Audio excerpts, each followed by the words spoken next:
Aha, emergency Ghana TV, me da for mama chia na me mo akwaba na me sanso e ma watena se emfa wo mbra fidikase yi eso. Ena yensa ka brantie bia o se ye frɛ no Samuel Abraham. Ono de Samuel na ne papa de Abraham nti. Ye frɛ no Samuel Abraham. Na brantie yi nsɛm a ɔde nam ene se ɔso daye. Na daye ne mu honom no hu se obi ato ne gyan. Afe na ni te na daye na ɔso ye no apie wani kan mu. Na eno ena onama ena otwahye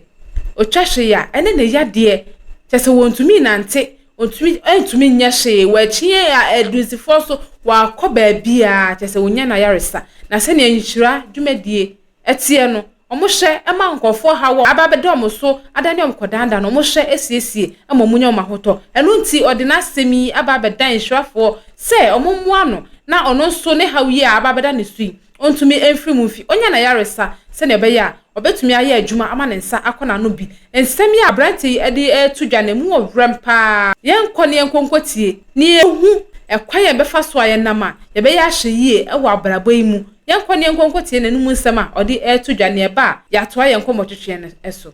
Ajakwaba ejo papa udin design me di Samuel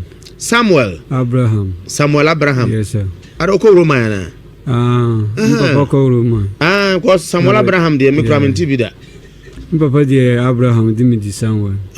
na de na Samuel Abraham re ya mufie din se nyom de ya fie din me di Abdul Ganiu to de Samuel Abdul Ganiu yeah Abraham nyom de Abraham ya Abraham de yeah Abdul Ganiu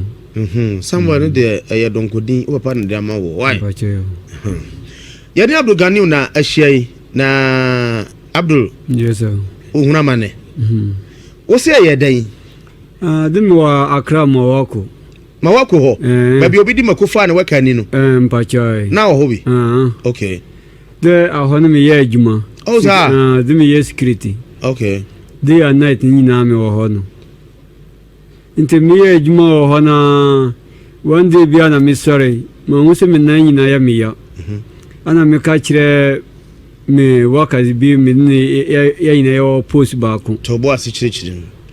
o di ka sunda na ansa na ne be yo ya na na ne yo ya ansa na be sunda ye no me na ni di kan ya me ya kakra okay ana me ka kire me majuma ni ba ko me ni na wa security juma mu na me ka kire se o me gina park no so park cars na ma won se me na ya me ya o na se e bia me gina so sa no ko pia ni mure no inte men ko droso ko to pink club no an pan so men so me ko to Zulu ana men no ye adichi ana mi sa di ko ye adwuma ne sa inte na jo 12 ana me ko dai ma wo so bi mada ana ma wo so bi atumi dry awa mi sisi ha so dra ne ye de tunsuom yi nam dia mudi to omu komse tintina ajan ya to wo anya drama obo ajan e wo sisim intimida ko ma fu ajan ni bi ni bia intimida na mo se obi atumi sa de ni bi temi sora temi twa ade ni mfiri misisi ni meda otuma ni wuram awuram se de ade hwe ye ni ma kingdom a woto ana ko wura na funu na pie wo de na pie me de na awuram ekokam na twe temi yesi se me ya twi no de mani tie di antwenwe antwenwe na me de kata so nti ade chi ana me sora na me bo adwuma yefo na mani na me se o obi die ti me basa obi die bia die so ayantro me fa mbompaye na me ko office na me ko ka kire ya boss say anuro see na awoho nti na me boss say e bia anuro me de mba na di aguro na dia koda yi asunde ana me manfan ya asem ada ope ma aguro ho say mba na do so ho mo to kakra ni amane ba so mu ba yi a de me yi agu ho de ya de mu di agu te mo fra say ya fra Abdul Ganiu ho no bia sa no bia hwe wachi ade wo no de bo wo no wayo ui webi konkoma fo ajan yo kai bia nti me yesa na me se o mami nko ka kire me boss ana me boss kasa asem kire me se anura me di sun de mba na media agora na me kodae nti ne 3 days me da sorry ya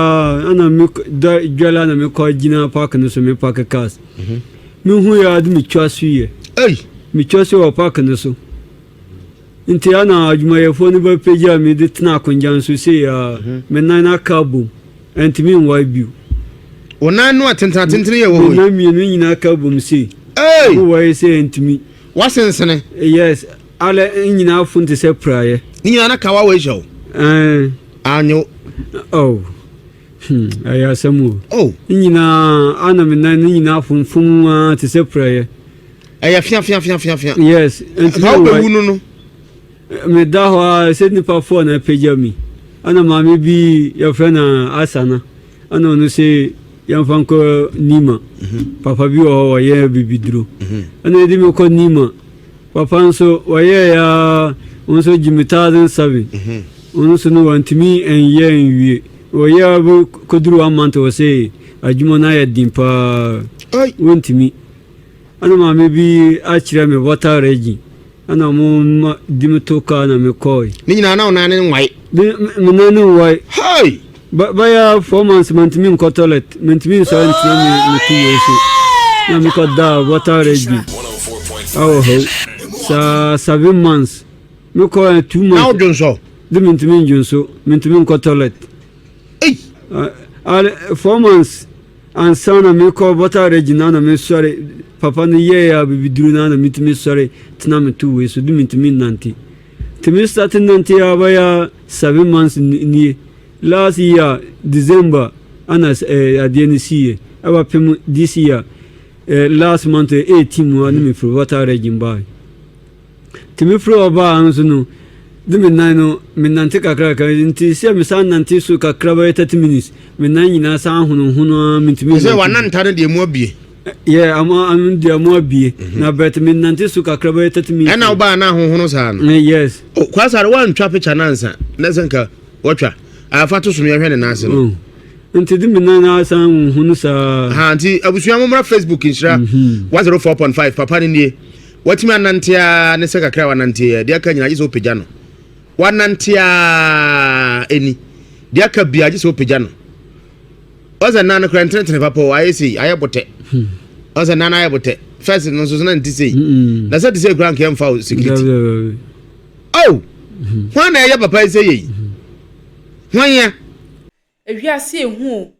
nyama ekoso ewo ye wiase mu nyina nyekwa obi wo ho a wafa wiase ne se ewiase no eda ho tra sa keke bibia ebesi bia normal enso nye sa na ti o wo se wo ye bibi wo abrabo mu kra no na se ekoso a obi tinchen na ye ne ya onye obi bone wote ho obi woni tese obi ho adwendwen kra ni wotirim undwen obi ho adwenbone tese woni obi ani asem nanso wo esense wo koso abrabo mu wo konkan oniama ekoyi ama wo no na obi tinchen na ye ne ya na o plan e de atiawo omo ye ni omo ekoba esen esere kire ye nyina anya ni nyina na edo ye yo omo ye ni omo koba tu na mo didi bom no ye ni omo tu nsa didi na nyum nyina na omo do ye enti si ama ye ni anya ho no ya nye careful a obi de yesi kan beja na nka ya danso ne nan gu abonten eni esen esere kire ye nyina na kire odo ye nye careful yensu enyi ni pani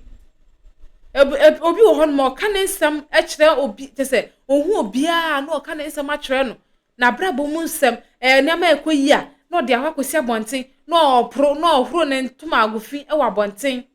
ni nyina aka ho e na atamfo seifo ne nya ye ho kwan obi wo ho na wawe mu nsem na adwuma mu nsem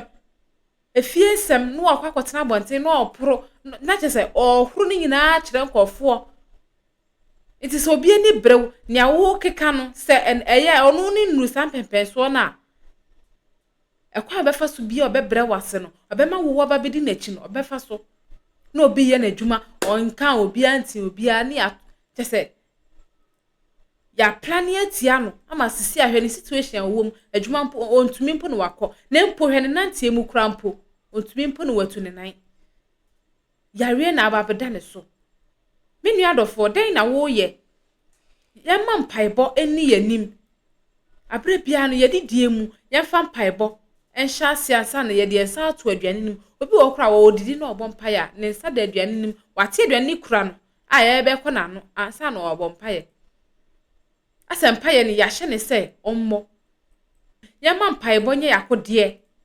bibi biara ɛbɛyɛ yɛkɔ adwuma mu a yɛfifi a yɛma mpaeɛ yɛkodu adwuma mu hɔnom nso a yɛmfa mpaebɔ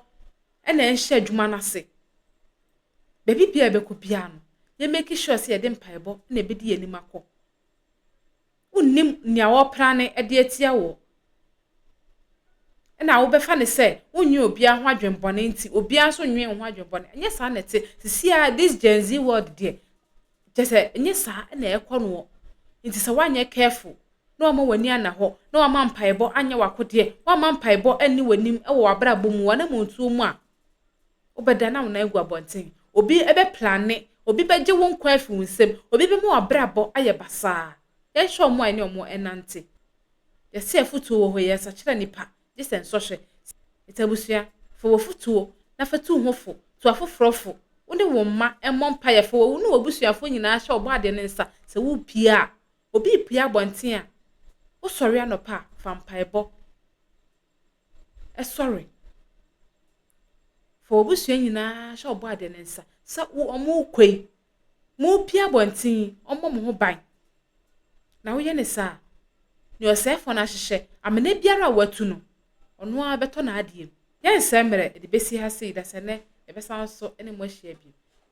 edin no ɛyɛ nana akosua adepa like video no na share na subscribe for mame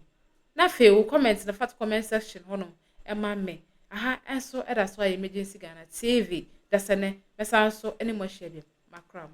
Have you ever tried to buy something online only to get scammed, or have the seller waste your time? Or maybe you're a seller who spends hours preparing an order only for the buyer to cancel last minute? We get it. That's why we created Copland, a simple, secured marketplace designed to protect both buyers and sellers. Copland is here to end their frustrations with a reliable solution. Our team noticed that a lot of people are either being scammed or losing valuable time and resources due to unregulated marketplace practices. So we built Copland to tackle this problem. So Copland uses a secure payment method known as escrow, which keeps payment safe until both the buyers and the sellers are satisfied with the transaction. Here is how it works. When a buyer orders an item, the payment is held securely, meaning the seller doesn't get paid until the item is successfully delivered. The seller is notified and can accept or decline the order. If accepted, they reach out to arrange the delivery. Once the item is delivered, the seller marks it as delivered. So from there, the buyer has 48 hours to confirm they are happy with the product or to request a revision if there is any issue. When the buyer is satisfied, they accept the order and the funds are therefore released to the seller. If no action is taken within 48 hours, the order is automatically marked complete and the seller will be paid. Copland is here to build trust in online buying and selling. With our escrow system, both buyers and sellers can feel secured, knowing their time and money are protected. So why not try Copland for your next online transaction? Visit us at www.copland.coplandtechnologies.com.